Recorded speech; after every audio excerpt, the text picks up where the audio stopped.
नमस्कार दोस्तों, आज हम चैप्टर 5 करेंगे क्लास 6 की सामान्य अध्ययन की बुक का। ठीक है। तो राज्य राजा और एक प्राचीन गणराज्य। अब चैप्टर का नाम देख लेते हैं। ठीक है। तो राज्य और राजा, राजा जो किसी राज्य पर राज करता है, और एक प्राचीन गणराज्य। एक प्राचीन गणराज्य की बात करेंगे, है ना, कि लोग वहाँ कैसे रहते थे। अब देखिए, आज के समय में अगर हम देखें तो शासक तो जो है शुरू से अब तक रहे ही हैं। ठीक। पहले क्या होता था, पहले शासक जो है वो चुने जाते थे। कैसे चुने जाते थे, हमने पिछले चैप्टर्स में देखा कि कोई कबीला होता था, मान लो, है ना, तो उसमें जो है जो शक्तिशाली होता था या जिसके पास हुनर ज़्यादा होता था, है ना, उसकी जो है कैपेसिटी को देखते हुए, उसकी पावर को देखते हुए, उसको जो है सब लोग आम सहमति से राजा को चुना जाता था या कबीले के सरदार को चुना जाता था। लेकिन धीमे धीमे क्या हुआ कि राज्य बड़े होते गए, है ना, और फिर राजा जो है वो पराक्रमी व्यक्ति जो है वो बनते रहे। आज के समय में क्या है कि हम लोग अपने शासक का चुनाव कैसे करते हैं। हम लोग क्या करते हैं कि 5 साल में वोट डालते हैं। वोट डालने के बाद में हमें जो है अपना शासक मिलता है, जो हमारे यहाँ कानून व्यवस्था को बनाकर रखता है। ठीक है। ये उसकी जिम्मेदारी होती है कि जो आम पब्लिक है, जो आम नागरिक है, वो जो है ठीक तरीके से अपना जीवन जो है सुरक्षित देख कर, महसूस करके अपना जीवन जी सके। ठीक है। तो इसी मामले में हम लोग आगे बात करेंगे कि कुछ लोग शासक कैसे बने। ठीक है। तो हमने यहाँ क्या कि लगभग 50 वर्षों से हम अपने शासक का चुनाव मतदान के जरिए करते हैं। अब तो 50 नहीं, 75 हो गए। ठीक है। तो हमने जो है अब यहाँ पर क्या है कि लिखा है, हमने अध्याय 4 में पढ़ा था कि कुछ राजा संभवतः जन यानी लोगों द्वारा चुने जाते थे। पहले क्या होता था, लोगों द्वारा चुने जाते थे, है ना। मैंने बताया कि जैसे आम सहमति बनती थी, जैसे कोई कबीले का सरदार बन रहा है तो वो कैसे बनेगा, उसके कहने पर ही कबीला चलेगा। तो वो कैसे बन रहा है कि जो लोग उसको अपना समर्थन देते थे। वहीं जब जैसे जैसे जो है राज्य बड़े होते गए, है ना, शासक को चाहिए था कि फिर इतने बड़े राज्य पे शासन कैसे करे, तो शक्तिशाली राजा होना चाहिए था जो युद्ध जीत सके, है ना। परंतु करीब 3000 साल पहले राजा बनने की इस प्रक्रिया में कुछ परिवर्तन दिखाई देते हैं। कुछ लोग बड़े बड़े यज्ञों को आयोजित कर राजा के रूप में प्रतिष्ठित हो गए। अब देखो, मैं बताऊं आपको कि इतिहास का हम अध्ययन क्यों करते हैं, पढ़ाई क्यों करते हैं इतिहास की पढ़ाई इसलिए करते हैं ताकि हम परिवर्तन के प्रक्रम को समझ सकें। आज हम जिस जगह पर हैं, आज हम जिस स्टेज पर हैं, ठीक है, तो ऐसा तो नहीं है कि ज़माने भर से जब से पैदा हुए हैं, जब से मनुष्य जो है जन्म लिया है, तब से इसी स्थिति में था।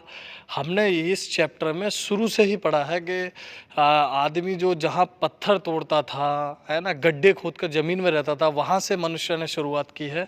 और आज हम जो है इस प्रकार का जीवन जी रहे हैं। शासक भी है हमारे पास, सुरक्षा के लिए पुलिस है ना। तो पूरा माहौल कैसा रहना चाहिए राज्य का, वो सब चीज़ जो है वो कौन सा सरकार तय करती है। ठीक। कौन तय करता है, सरकार तय करती है।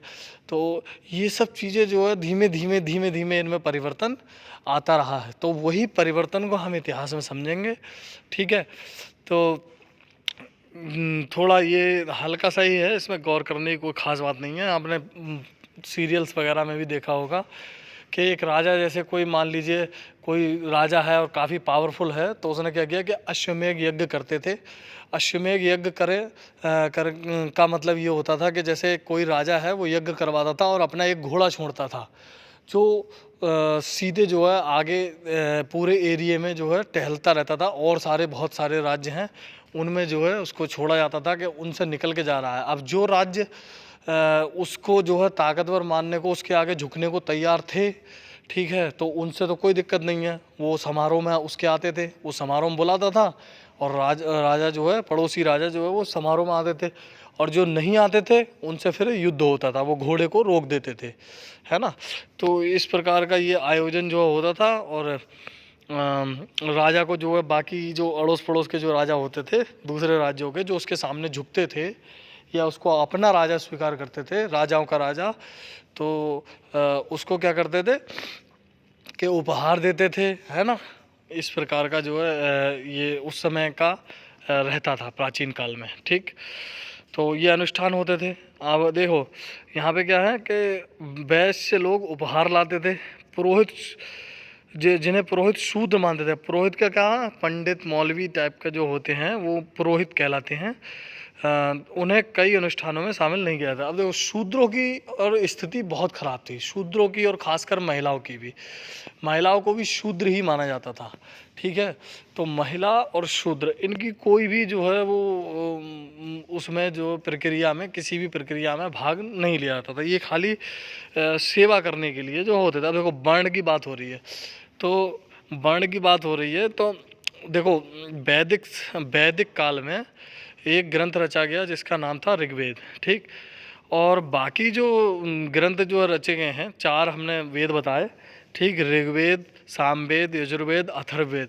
ठीक है, तो ये जो सामवेद, यजुर्वेद और अथर्ववेद हैं ये उत्तर वैदिक ग्रंथ कहे जाते हैं। ठीक, क्योंकि ये वैदिक काल के बाद जो है वो लिखे गए हैं। ठीक, पुरोहितों द्वारा रचित इस ग्रंथ में भिन्न प्रकार के अनुष्ठान और उनके संपादन की विधियां बताई गई हैं।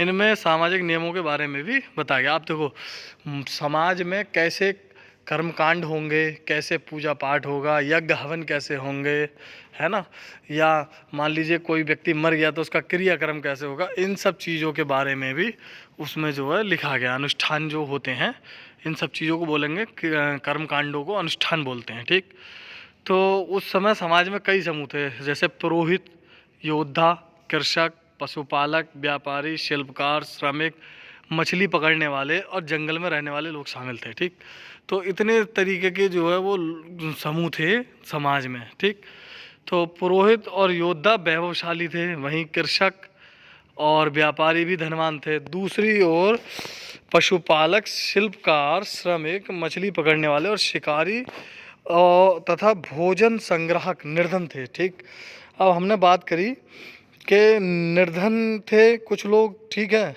और कुछ लोग जो है जिनका अपने समाज में बहुत ही मान सम्मान था, वैभवशाली थे। ठीक, तो हम बात कर रहे हैं पुरोहित और योद्धा वैभवशाली थे। ठीक, योद्धा, अब पुरोहित क्या हो जाएंगे, ब्राह्मण, है ना। अगर जो पुराने समय की अगर बात करेंगे तो ब्राह्मण, क्षत्रिय, वैश्य और शूद्र। ठीक, तो वैश्यों में, पुरोहितों, ब्राह्मणों में कौन आएगा, जो पूजा पाठ करने वाले होंगे, है ना। क्षत्रिय कौन होगा, जो युद्ध लड़ता होगा। राजा जो है वो क्षत्रिय की श्रेणी में आते थे। ठीक, वहीं अगर हम बात करें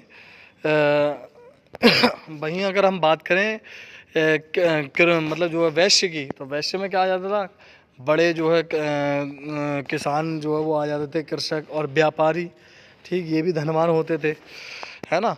और शूद्र में कौन, जो जैसे भोजन संग्राहक, शिकारी होते थे, ये लोग जो है वो शूद्र में आते थे। ठीक, अब पुरोहितों ने लोगों को 4 वर्णों में विभाजित किया, वही हमने बात करी।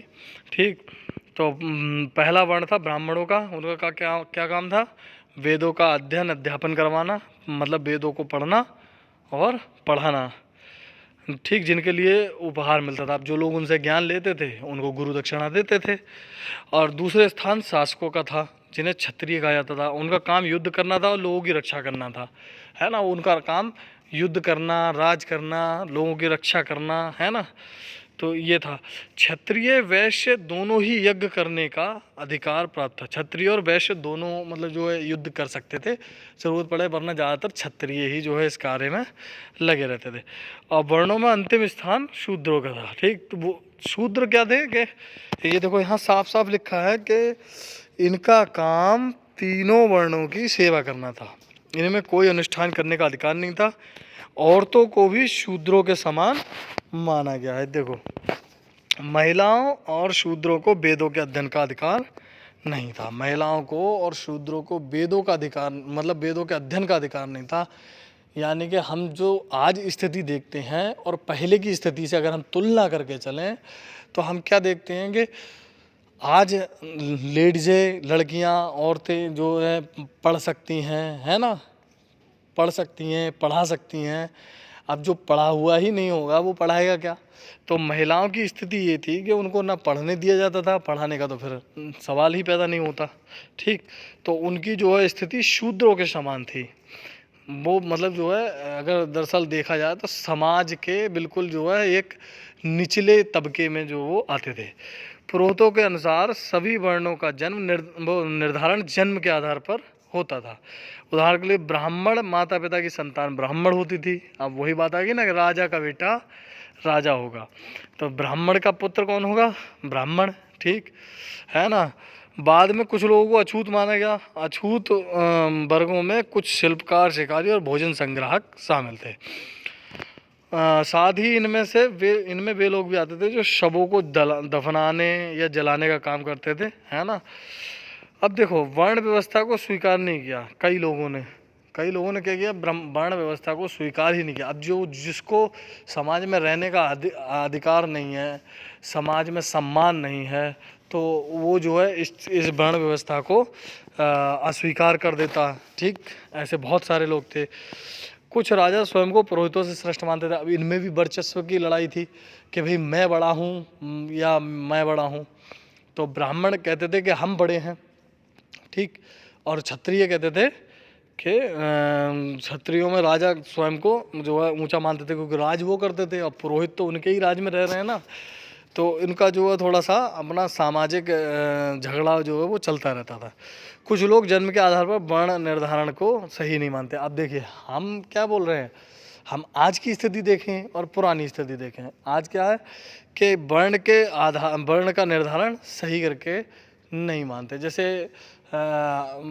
आज के समय में हम देखते हैं कि कोई भी पढ़ लिख कर किसी ऊंचे अधिकारी के जो है स्तर पर पहुंच सकता है, ऊंचे अधिकारी जो है वो बन सकता है, उसके पद को प्राप्त कर सकता है। वहीं अगर पुराने ज़माने की बात हुई तो जो प्राचीन समय है उसमें क्या है कि कोई भी व्यक्ति जो अपना जो है वर्ण, मान लीजिए कोई शूद्र है, तो शूद्र चाहे भले ही वो कितना भी ज्ञानी क्यों ना हो, ठीक, उसको समाज में आगे बढ़ने का मौका इसलिए नहीं मिलेगा क्योंकि वो शूद्र है। ठीक, आज के समय में और पुराने समय में यही तुलना करके हमें आगे इतिहास को पढ़ना है। ठीक, अब देखिए जनपद का जो है आया तो जनपद। ठीक, तो इसका शाब्दिक अर्थ क्या है कि जहाँ जन यानी लोग बसें उसे क्या बोलेंगे, जनपद। ठीक, तो अब देखो राजा ये है महायज्ञों को करने वाला राजा अब जन के राजा ना होकर जनपदों के राजा माने जाने लगे। और क्या हुआ, पहले क्या होता था, कबीला कोई है मान लीजिए, या कोई समूह है, उस समूह में से एक आदमी एक राजा होता था, लेकिन वो लोगों का राजा होता था। अब क्या हुआ, उसने धीमे धीमे बड़े बड़े एरियो पर जो है कब्जा करना शुरू कर दिया। और वो क्या हुआ, वो उसने अपनी जो है पहचान खींच दी कि मैं इतनी जगह का मैं राजा हूँ। अब कोई मतलब जो है कहा जाए तो लोगों का राजा नहीं था, बल्कि वो क्या था, राज्य का राजा था। ठीक, पुरातत्वविदों ने इन जनपदों की कई बस्तियों की खुदाई की है। दिल्ली में पुराना किला, उत्तर प्रदेश में मेरठ के पास हस्तिनापुर, एटा के पास रंजी खेड़ा इनमें प्रमुख हैं। ठीक, तो खुदाई से पता चला है कि लोग झोपड़ी में रहते थे, मवेशी और अन्य जानवरों को पालते थे। वे लोग गेहूँ, धान, जौ, दालें, गन्ना, तिल और सरसों जैसी फसलें उगाते थे। अब ये देखिए, ये हमने पहले भी पढ़ा था, अभी पढ़ रहे हैं। धीमे धीमे जो है पुरातत्वविदों ने जनपदों की खुदाई की। पहले जो है हमने हड़प्पा काल की सभ्यताओं के बारे में खुदाई करते हुए, या उस सब पुरानी वाली जो है पाषाण टाइम की हमने जो है सभ्यताओं की खुदाई की थी, है ना, स्थानों की। आज का समय क्या है, अब जो है वो जनपदों का जो है जब जानकारी मिली, तो जनपदों के बारे में भी जो है जहाँ जहाँ उनका स्थान ग्रंथों में दिया गया है वहाँ खुदाई की, तो वहाँ पर ऐसे जो है साक्ष्य मिले हैं।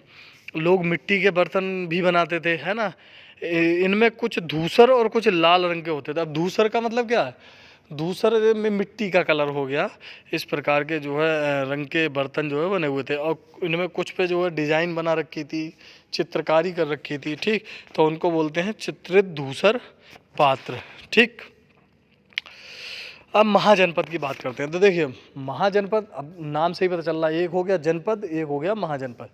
तो जनपद जो है वो छोटा और महाजनपद जो है वो बढ़ा। तो कुछ जो है ये बता रहे हैं करीबन 2500 साल पहले कुछ जनपद अधिक महत्वपूर्ण हो गए जिन्हें महाजनपद कहा जाने लगा। ठीक है, अब यहाँ देखिए कुछ महाजनपद दिखाए गए हैं। अधिकतर महाजनपदों की एक ही राजधानी होती थी। कई राजधानियों में किलेबंदी की गई और इनके चारों ओर लकड़ी, ईंट या पत्थर की ऊंची दीवारें बनाई गई थी। अब देखिए क्या हुआ, अगर मैं आपको बताऊं कि जैसे कृषि का जो है वो व्यवसाय, मतलब कृषि की जो है उपज, अगर कहा जाए उपज जो है वो एक बढ़ने लगी।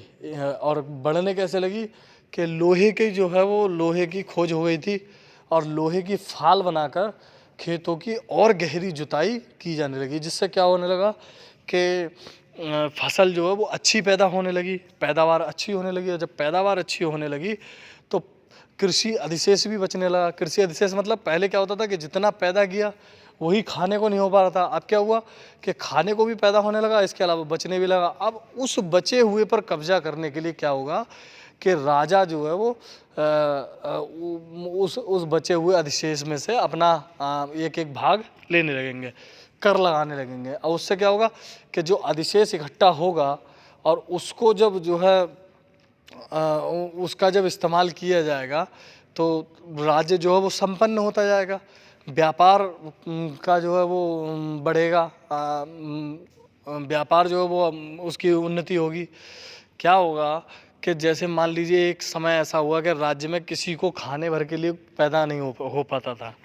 बाद में क्या होगा कि किसी को मान लीजिए कि खाने भर को पैदा होने लगा, इसके अलावा बचने भी लगा। तो क्या करेंगे कि उसको अब संभाल के तो रखेंगे नहीं, है ना, संभाल के कुछ थोड़ा रखेंगे, बाकी तो जो है उसका करेंगे क्या, तो उसका जो है व्यापार करेंगे, उसको बेचेंगे।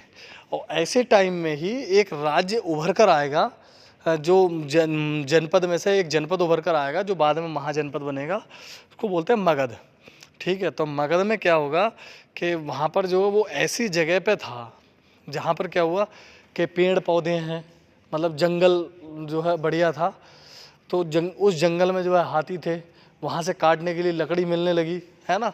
तो वो जो है संपन्नता आने लगी कि कृषि तो हो ही रही है, नदियाँ बह रही हैं, तो नदियों से ज़मीन उपजाऊ है ना, तो उसमें जो है फसल अच्छी पैदा हो रही है, पानी की भरपूर मात्रा है।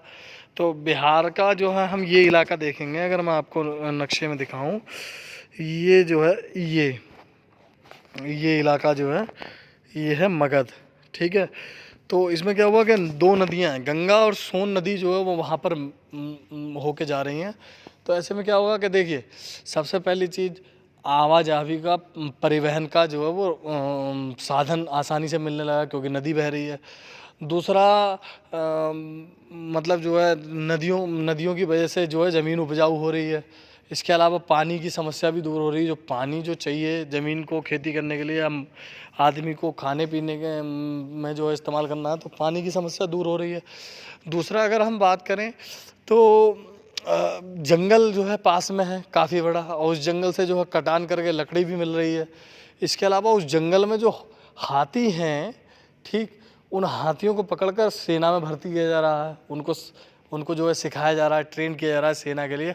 अब ऐसे में क्या होगा कि कोई राजा जिसके पास हाथियों की सेना है और दूसरा राजा जो आ जाए युद्ध करने के लिए, उसके बाद पैदल सेना है, तो वो कहाँ टिकेगा, उसके सामने नहीं टिक सकता। तो वो जिस तरफ बढ़ेगा, जिस ओर बढ़ेगा, उस ओर क्या होगा कि वो राज्यों को जीतता ही जाएगा, है ना। तो ऐसे में जो है मगध राज्य बहुत पावरफुल होता गया। अब अब देखो वहाँ पे हमने बताया कि कृषि अधिशेष होने लगा। तो ऐसे में क्या होगा कि पहले पूरी आबादी मतलब जो है उत्पादन की प्रक्रिया में लगी रहती थी, भोजन के लिए अपने जो उत्पादन करती थी। अब क्या होगा कि जब कृषि अधिशेष बचने लगा, यानी हम कुछ लोगों को अगर कृषि से बाहर निकाल लें तो क्या होगा कि उनको खिलाने के लिए भी हमारे पास भोजन पर्याप्त मात्रा में होगा। तो ऐसे में क्या होगा कि जो अगर हम बात करें तो जो लोग हमें कृषि से बाहर निकाले तो वो कुछ और कामों में लग गए, कोई शिल्पकार बन गया, है ना, कोई चित्रकार बन गया, कोई साहित्यकार बन जाएगा। तो ऐसे में क्या होगा कि किले बनने लगे, है ना, राज्य की सुरक्षा के लिए किले बनने लगे ताकि कोई पड़ोसी राज्य जो है वो हमला करे तो हम उससे बच सकें, दीवारें खड़ी करने लगे। ठीक है, राज्य के चारों ओर। अब दीवारें बनाने की व्यापक योजना की आवश्यकता थी, तो ये मैंने सब बता दिया आपको। अब हम अगर आगे बात करें तो अब राजा सेना रखने लगे। अब देखिए हमने आपको क्या बताया, कृषि अधिशेष बच रहा है, उस वजह से ये प्रक्रिया जो है वो आगे बढ़ रही है। अब क्या होगा कि पहले राजा क्या होता था कि राजा है, जब किसी पड़ोसी राज्य से युद्ध करना है तो क्या होगा कि जो जो खेती किसानी कर रहे हैं, जो वैश्य हैं, व्यापार कर रहे हैं, उनको क्या होगा कि उनको ही अपने साथ युद्ध में लेके जाता था। अब क्या होगा कि जो कृषि अधिशेष बच रहा है तो भोजन हमारे पास भरपूर है, ऐसे में क्या होगा जो लोग खाली हैं तो कोई चित्रकार बनना, कोई शिल्पकार बनना, इसके अलावा कुछ सेना में भी जा रहे हैं। तो राजा ने जो क्या करा कि अपनी सेना जो है वो नियमित सेना अपनी रखनी शुरू कर दी, और उनको जो है वेतन के तौर पर क्या है कि भोजन सामग्री मिल जा रही है कृषि अधिशेष में से, ठीक है। तो और ये है कुछ भुगतान संभवतः आहत सिक्कों के रूप में भी होता था। अब कुछ जो है नगद वेतन भी जो है चलने लगा, सिक्के चलाने लगे राजा, ठीक है। तो ये देखो, ये यहाँ पर अगर हम बात करें तो यहाँ बहुत सारे जनपद जो है वो दिए हुए हैं, जैसे ये वैशाली है, ठीक, हस्तिनापुर है, कौशाम्बी है, उज्जैन, ठीक। तो ये जो है इनके बारे में आप जाने, ठीक है। हम लोग जो है वो आगे बढ़ेंगे। हाँ, कर की बात हो गई। कर महाजनपदों के राजा विशाल किले बनवाते थे और बड़ी सेना रखते थे, इसलिए उन्हें प्रचुर संसाधनों की आवश्यकता होती थी। अब इनके बारे में हम बात कर चुके हैं, तो मुझे लग रहा है दोबारा रिपीट करने का कोई फ़ायदा नहीं है। अब इनका देखो, इनका खर्चा कहाँ से चल रहा है, फसलों पर कर लगाते हैं। मैंने कहा था ना आपको कि उपज का 16वां हिस्सा कर के रूप में निर्धारित किया जाता था, जिसे भाग कहते थे, है ना। 16वां भाग जो है वो हमें चाहिए, है ना। श्रम के रूप में जैसे अब कोई कारीगर हो गया तो उसके पास तो फसल है नहीं, तो वो कैसे कर चुकाएगा, तो वो क्या करेगा कि एक दिन राजा के महीने, मान लो माह में एक दिन राजा के यहाँ काम करके आएगा, है ना। बुनकर, लोहार, सुनार, ये मतलब जो है राजा के लिए एक दिन के लिए काम करते थे। मान लीजिए एक हफ्ता हो गया, 15 दिन हो गया, या एक माह में एक दिन जो है वो अपना काम उसके यहाँ करके आते थे। पशुपालकों को जानवर उसके उत्पाद के रूप में कर देना पड़ता था। अब क्या हुआ कि जैसे मान लो कोई जानवर ही पाल रहा है तो वो क्या करेगा कि जानवर देगा दान में, है ना, या फिर क्या करेगा उनसे जो दूध घी प्राप्त हो रहा है उसको राजा को देगा। व्यापारी जो है सामान खरीदते बेचते थे तो उनको भी जो है कर देना पड़ रहा है। और जंगल से जो है प्राप्त करके जो शिकारी होते थे या आखेटक होते थे वो क्या करते थे कि जंगल से जो शिकार करके लेके आए उसमें से मतलब जो प्राप्त वस्तुएं लोग देते थे। अब कृषि में परिवर्तन की बात करें तो देखो, कृषि में 2 परिवर्तन आए। अब यही परिवर्तन जो है वो पूरा आज जो है, आज हम जिस स्थिति में है, अगर कहा जाए कि ये ना हुआ होता तो शायद मनुष्य जो है वो वहीं पर रह जाता जहाँ पहले था, ठीक। क्या क्या परिवर्तन आए देखो, तो क्या कर रहे हैं, हल्के फाल अब लोहे के बनने लगे, ठीक है, काहे के लोहे के बनने लगे। कठोर ज़मीन, मान लो कोई बहुत सॉलिड ज़मीन है उसको भी खोदना है तो लोहे की जो फाल है वो आराम से उसको खोद देगी। दूसरा, धान के लिए क्या करते थे, पहले क्या करते थे कि धान को ऐसे ही बो देते थे, तो धान की जो है रोपाई करने लगे। रोपाई मतलब कि जैसे धान को एक बार बोया, अब बोने के बाद में फिर उसकी पौध को उखाड़ा और उसके बाद में दूसरे खेतों में जाके उसको लगा दिया दोबारा। तो इससे क्या हुआ कि उत्पादन जो है वो काफ़ी बढ़ गया, ठीक। अब अगर हम बात करें सूक्ष्म निरीक्षण की तो मगध। अब मगध का मैंने बताया तो हमने अभी बात करी ली, 200 सालों के भीतर मगध सबसे महत्वपूर्ण जनपद बन गया। गंगा और सोन नदियां मगध से होकर गुजरती थी। अब हमने कहा यातायात की सुविधा होगी, पानी के द्वारा, नाव के द्वारा यातायात जो है आसान हो गया। जल वितरण की बात करें तो पानी की जो है वो कोई कमी नहीं थी वहाँ पे, है ना। ज़मीन को भी भरपूर जो है पानी मिलता था, नमी रहती थी, जो ज़मीन को उपजाऊ बनाने के लिए महत्वपूर्ण थी। अब जंगलों का भी हमने बात कर ली, ठीक है। हाथियों को पकड़कर उन्हें प्रशिक्षित कर सेना के काम में लगाया जाता था। जंगलों से घर, गाड़ी और रथ बनाने के लिए लकड़ी मिलती थी। इसके अलावा इस क्षेत्र में लोहे की अयस्क की खदानें थीं, जिनसे मजबूत औजार और हथियार बनाने के लिए ये बहुत उपयोगी थे। अब देखा आपने लोहे की अयस्क की जब खदानें मिल गई तो फाल बन रही है, वो उसके लिए भी लोहा चाहिए। हथियार बन रहे हैं बढ़िया क्वालिटी के, है ना। तलवारें बन रही हैं, ठीक। तो इनसे जो है उन्नति हो गई, उसके दर्जे की ना तो सेना और ना ही जो है वो कहा जाए कि उत्पादन, कृषि उत्पादन वो किसी और क्षेत्र में रहा, ठीक। तो अब इसका कारण ये हुआ कि जो है मगध जो है बहुत शक्तिशाली राज्य जो है वो बनकर उभरा, और इसमें दो राजा हुए, बिंबिसार और अजातशत्रु, ठीक।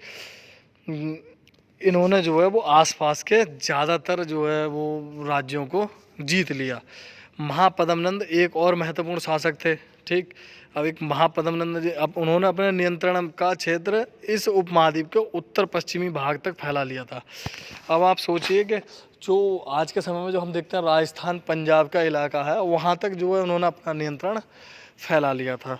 अब इसी के समय में अगर बात की जाए तो महापद्मनंद के समय में सिकंदर जो है वो यहाँ पर हिंदुस्तान की तरफ विश्व विजय पर निकला था, तो हिंदुस्तान की तरफ आ रहा था, लेकिन उसकी सेना ने इसलिए मना कर दिया आगे बढ़ने के लिए, हिंदुस्तान पर आक्रमण करने के लिए, कि कहीं उन्होंने सुन रखा था कि यहाँ का जो राजा है उसके पास हाथियों की सेना है जिनका जो है मुकाबला हम नहीं कर सकते, ठीक। ये मैसिडोनिया के राजा सिकंदर की बात जो है वो चल रही है, ठीक है। ये देखिए विश्व विजय करना चाहता था, ठीक। तो भारतीय उपमहाद्वीप ब्यास नदी के किनारे पर पहुंच गया था, ठीक।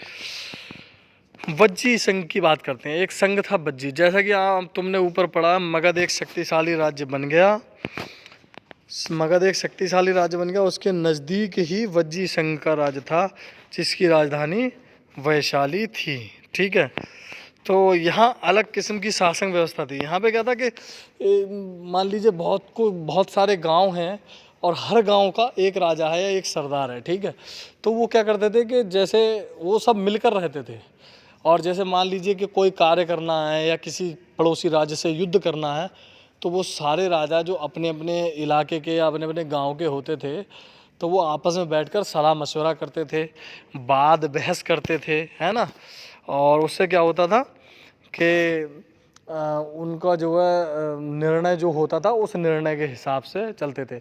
वहीं अगर हम बात करें मगध की, तो मगध का क्या था कि मगध में ये प्रक्रिया नहीं थी। मगध में क्या था कि एक ही राजा है और वो जो है स्वतंत्र है, वो अपनी इच्छा से चाहे किसी राज्य से युद्ध कर सकता है या कोई काम करवा सकता है या रुकवा सकता है।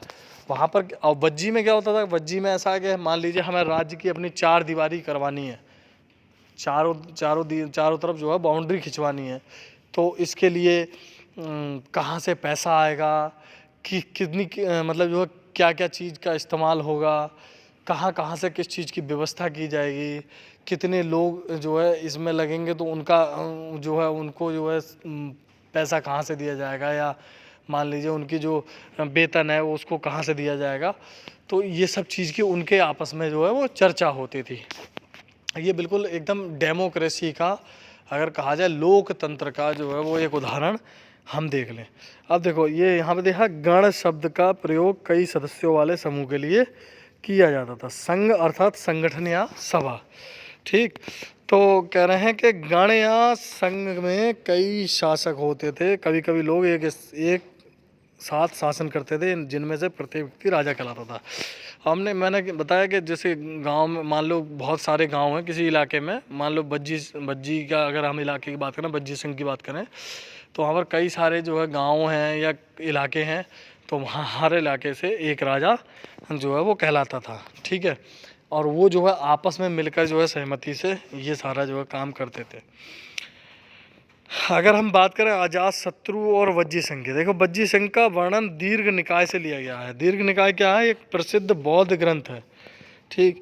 तो ये आपसे कभी सवाल में पूछा जा सकता है, तो आप इसको ज़रा थोड़ा ध्यान से जो है एक बार देख लें कि दीर्घ निकाय एक प्रसिद्ध बौद्ध ग्रंथ है जिसमें बुद्ध के कई व्याख्यान दिए गए हैं, और इसे करीब 2300 साल पहले लिखा गया है, ठीक है।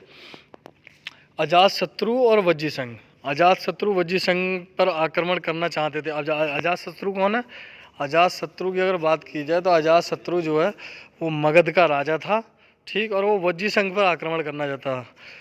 उन्होंने अपने मंत्री वत्स्यकार को बुद्ध के पास सलाह लेने के लिए भेजा। बुद्ध ने उनसे पूछा कि वज्जी सभाएं नियमित रूप से होती हैं और उनमें सभी सदस्य उपस्थित होते हैं।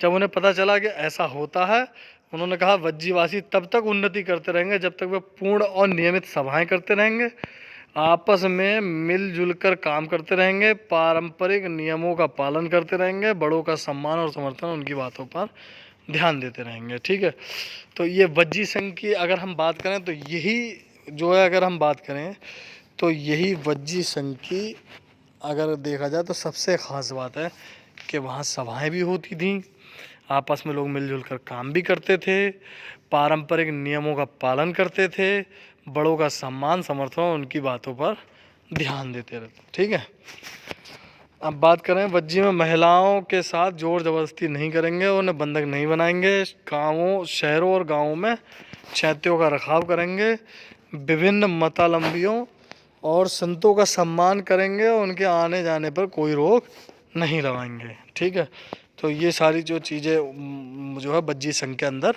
मतलब जो है पूर्व प्राचीन समय से ही चली आ रही थी और उनकी जो प्रक्रिया चल रही थी। कई शक्तिशाली संघ व कई शक्तिशाली राजा इन संघों को जीतना चाहते थे। इसके बावजूद उनका राज्य अब से लगभग 1500 साल पहले तक चला आ रहा था। देखिए 1500 साल तक जो उनका राज्य चला आ रहा था, कई राजाओं ने जीतने की कोशिश की। ठीक, इसके बाद गुप्त शासकों ने गण और संघ पर विजय प्राप्त कर उन्हें अपने राज्य में शामिल कर लिया। ठीक, अब इसको हम जो है कक्षा अध्याय जो है 10 में चैप्टर नंबर 10 में पढ़ेंगे। तो अच्छा, यहाँ जो है एक विश्व की जो है एक अगर कहा जाए तो सभ्यता के बारे में बात हो रही है। लगभग 2500 साल पहले एथेंस के लोगों की शासन मतलब जो है लगभग 2500 साल पहले एथेंस के लोगों ने एक शासन व्यवस्था की स्थापना की जिसे प्रजातंत्र या गणतंत्र कहते थे। ठीक है, प्रजातंत्र या गणतंत्र कहते हैं। यह व्यवस्था लगभग 2500 सालों तक चली। अब देखिए, एक होता है राजतंत्र और एक होता है गणतंत्र या प्रजातंत्र। गणतंत्र में क्या है, राजतंत्र में क्या है कि प्रजा जो है वो कभी राजा को चुनती नहीं है, राजा उस पर राज करता है। वहीं प्रजातंत्र या गणतंत्र में क्या होता है कि राजा को प्रजा चुनती है ना, वो चुनती है कि हमारा जो है राजा कौन होगा। अब कह रहे हैं ये व्यवस्था लगभग 200 साल तक चली। इसमें 30 साल से ऊपर के सभी पुरुषों को पूर्ण नागरिकता प्राप्त थी जो दास नहीं थे। 30 साल से ऊपर के, अब 30 साल से जो ऊपर का पुरुष है उसको पूर्ण नागरिकता प्राप्त है, यानी वो चुनाव कर सकता है कि राजा कौन होगा, वो इस प्रक्रिया में भाग ले सकता है। वहाँ एक सभा थी जो महत्वपूर्ण विषयों पर निर्णय लेने के लिए साल भर कम से कम 40 बार बुलाई जाती थी। अब वहाँ जो भी निर्णय होते थे वो उसके लिए क्या करते थे कि एक सभा जो है वो बुलाई जाती थी। ठीक है, तो इस सभा में सभी नागरिक भाग ले सकते थे। अब नागरिक क्या हुआ कि जो भी राज्य में 30 साल से ऊपर का व्यक्ति है वो उस सभा में भाग ले सकता था कि क्या निर्णय मतलब जो है होना चाहिए, किसी भी स्थिति में या किसी परिस्थिति में कैसा निर्णय होना चाहिए, राजा को मतलब जो शासक को क्या करना चाहिए क्या नहीं करना चाहिए, इसकी अगर पूरी योजनाएं हैं वो बन रही हैं तो उसमें हर एक जो है नागरिक उस राज्य का उसकी जो है समझ का योगदान उस निर्णय में होता था। ठीक है, शासन के कई पदों पर नियुक्तियां लॉटरियों द्वारा की जाती थीं। सभी नागरिकों को सेना और नौसेना में अपनी सेवाएं देनी होती थी। अब देखिए, जितने भी नागरिक थे उनको सेना में नौसेना में अपनी जो है वो सेवा देनी होती थी। औरतों को नागरिकों का दर्जा नहीं मिलता था। अब देखिए, यही अगर हम बात करें तो ये सबसे जो है सबके जैसी ही बात है, अगर अलग अलग ना कहें, सबके जैसी ही बात है। जैसा प्राचीन भारत में जो स्थिति थी महिलाओं को शूद्र समझा जाता था, उसी प्रकार से अगर हम एथेंस की बात करें तो वहाँ पर भी जो है औरतों को नागरिक का दर्जा नहीं मिला हुआ था। ठीक है, व्यापारियों और शिल्पकार के रूप में एथेंस में रहने और काम करने वाले बहुत से विदेशियों को भी नागरिक अधिकार नहीं मिलते थे। एथेंस में खदानों, खेतों, घरों और कार्यशालाओं में काम कर रहे दासों को भी नागरिक अधिकार नहीं मिलते थे। ठीक है, तो ये वहाँ पर भी जो है इस प्रकार की स्थितियाँ थी और लगभग कमोवेश ऐसी ही स्थितियाँ प्राचीन भारत में भी हमने जो है अभी देखी। ठीक, तो इनमें जो है आप प्रश्नों को जो है हल कर कर देख सकते हैं अपने स्तर पर। और मेरे ख्याल से क्लास काफ़ी लंबी हो गई, तो अगर इसमें कोई भी अगर गलती आपको लगता है कि हुई है या आप कुछ अलग इसमें और कुछ समझना चाहते हैं या कोई ऐसी चीज़ है जो आपको समझ में नहीं आई हो, तो आप कमेंट बॉक्स में कमेंट कर सकते हैं। ठीक है, अगर आपको थोड़ी भी हेल्प हुई है, आपको बेसिक्स को थोड़ा समझने में फ़ायदा हुआ है, तो आप एक लाइक कर सकते हैं, चैनल को सब्सक्राइब कर सकते हैं। ठीक है, और अगर आपके कोई मित्र हैं, कोई पड़ोसी हैं, वो भी जो है इस चीज़ से जूझ रहे हैं कि उन्हें हिस्ट्री के बेसिक्स में जो है वो पकड़ मजबूत नहीं है, तो मेरे ख्याल से आप अगर चाहें तो चैनल को शेयर भी कर सकते हैं। थैंक यू, धन्यवाद। मिलेंगे अगली क्लास में।